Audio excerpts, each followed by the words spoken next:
ഒലിപ്പുറത്തിന്റെ ഭംഗി ഇതിനു മുൻപും പ്രേക്ഷകർ പലതവണ കണ്ടിട്ടുള്ളതാണ്. ആ ഗ്രാമത്തിന് ഭംഗി ഇപ്പോൾ ഒരല്പം കൂടി കൂടുതലാണ്.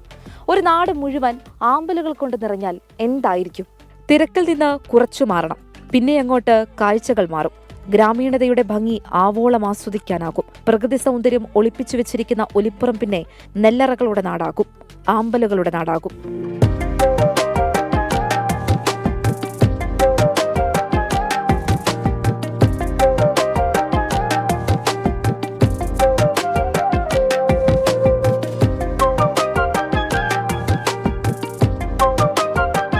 ഒലിപ്പുറം ഇപ്പോൾ ആമ്പലുകൾ കൊണ്ട് നിറഞ്ഞിരിക്കുകയാണ്, കൂടെ കാഴ്ചക്കാരുടെ എണ്ണവും.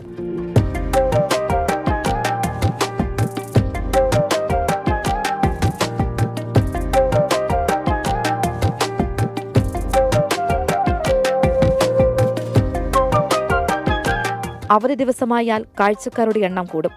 രാവിലെ ആമ്പല് വിടരും, വൈകുന്നേരം ആകുമ്പോൾ അത് ചുങ്ങിപ്പോവും. ഇതിപ്പോൾ വെള്ളം പൊങ്ങണ വരെ ഉണ്ടാവും എന്നുള്ളതാണ് ഇത്. ഇപ്പോൾ ഇത്ര ആമ്പല് വരാറില്ല സാധാരണ ഇതിൽ. ഇപ്പോൾ ഫുള്ള് തോടുകളിൽ മുഴുവൻ ഇത് തന്നെയാണ്. വെള്ളം നിറയുന്നതുവരെ ആമ്പലുകൾ കാഴ്ചക്കാരെ വരവേൽക്കും. നിറയെ ആമ്പലുകൾ നിറഞ്ഞ ഒരു പാടമാണ് ഇവിടെ സഞ്ചാരികളെ കാത്തിരിക്കുന്നത്. നെൽപ്പാടങ്ങൾക്കും അരികിലായുള്ള കനാലിലാണ് ആമ്പലുകൾ പൂത്തു നിൽക്കുന്നത്.